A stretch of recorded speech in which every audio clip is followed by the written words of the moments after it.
Now we'll see propagation of light through an optical fiber. See, here you can see two diagrams.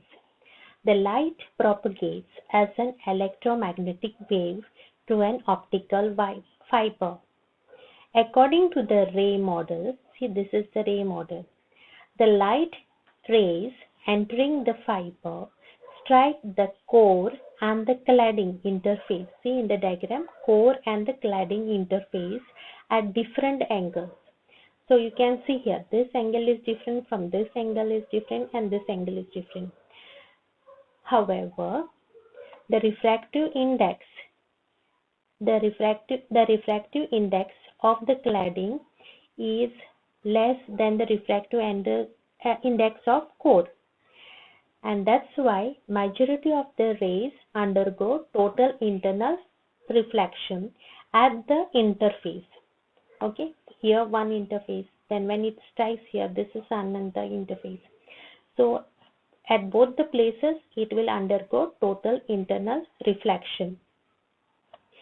Here you can see that all the rays have angle of incidence is equal to angle of refraction.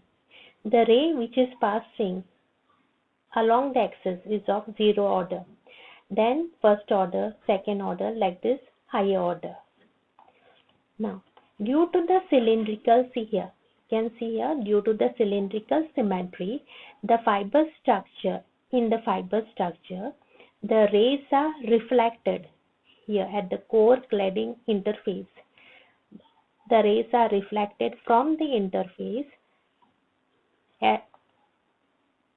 on one side of the fiber axis and will suffer total internal reflection. This ray will travel straight, and at this point at the interface of core cladding interface, it will suffer again total internal reflection. In this way, the ray will pass from the starting point till the end by many successive total internal reflection. In this way, the fiber acts as a waveguide at the exit end of the fiber, and the light is received at the exit end by the photo detector.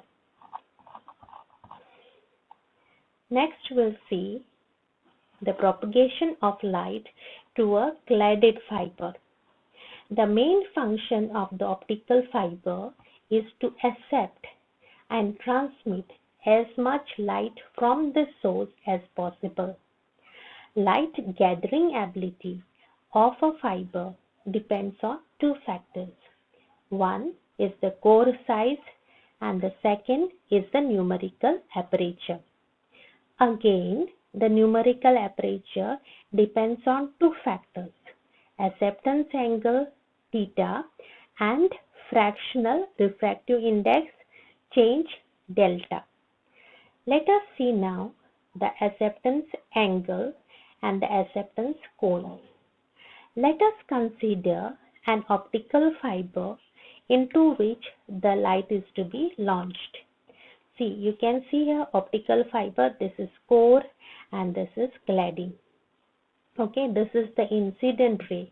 It makes an angle theta I with the axis of the optical fiber, that is angle of incidence.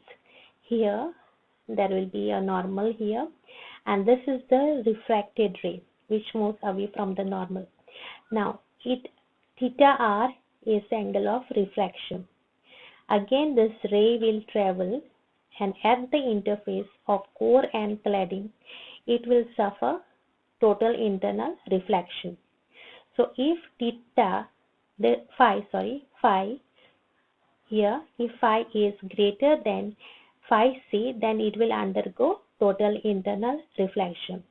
In the same way, this ray will travel here, which is totally internally reflected, and at this interface same thing will happen, and it will undergo total internal reflection.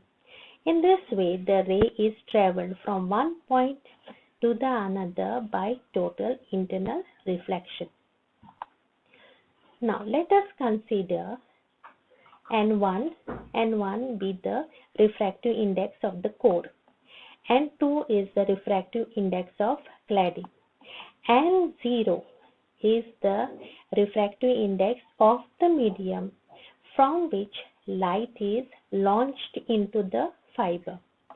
Theta I is the angle of incidence, whereas theta R is the angle of reflection. The ray refracts at an angle theta I and strikes the core cladding interface at an angle theta.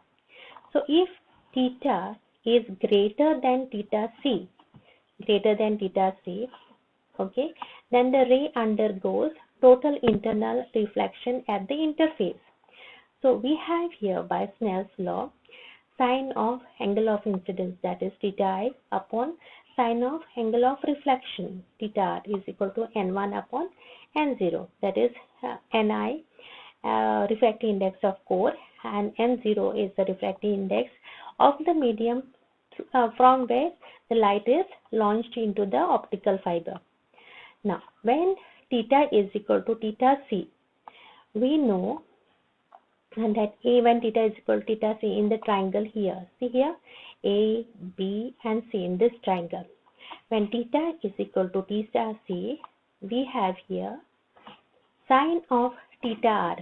Sine of theta R is equal to 90 minus phi. Again 90 minus phi is cos of phi. Okay.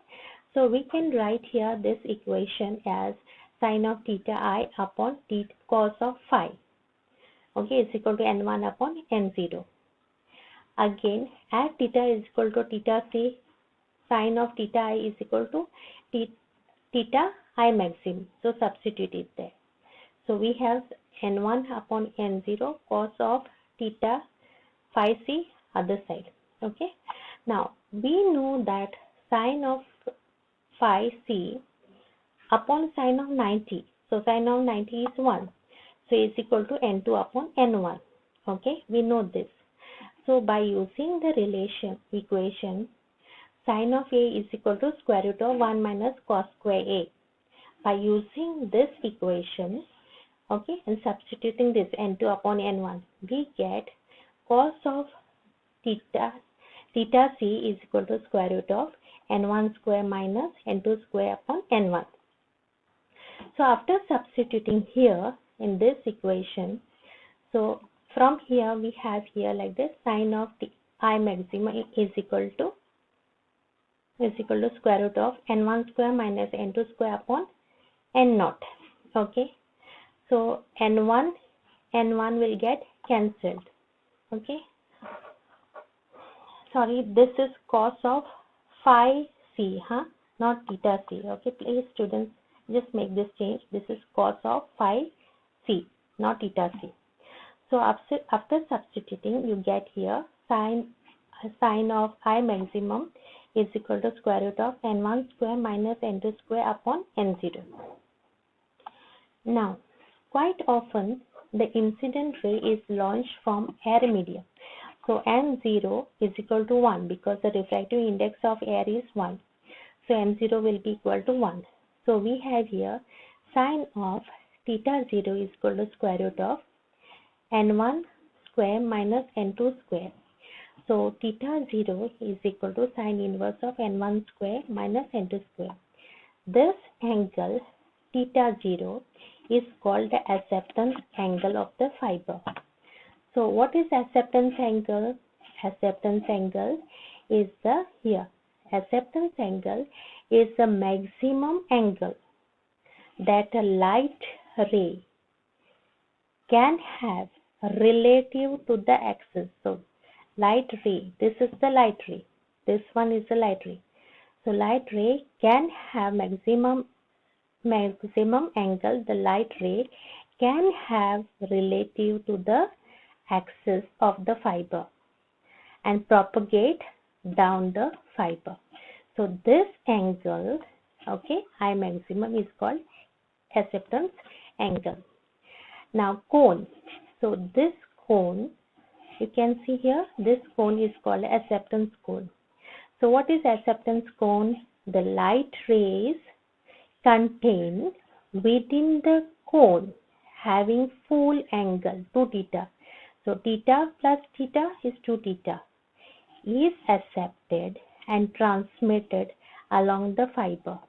Therefore, a cone is called acceptance cone. Next, we'll see fractional refractive index. Here, delta. Fractional refractive index is the fractional differential between the refractive index of core and cladding. So, it is nothing but a fractional difference between the refractive index of core and cladding. It is a positive number and it is less than 1. It is of the order 0.01. Next, we'll see numerical aperture. Numerical aperture is defined as sine of acceptance angle. We have seen here sine of acceptance angle is equal to square root of n1 square minus n2 square.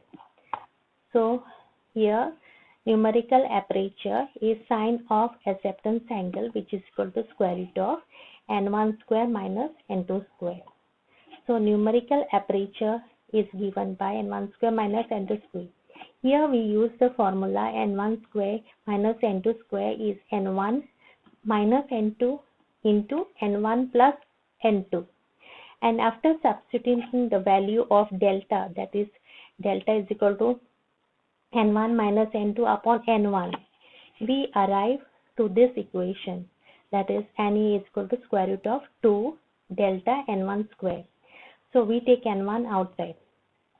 So we have here n1 is equal to square root of 2 times delta.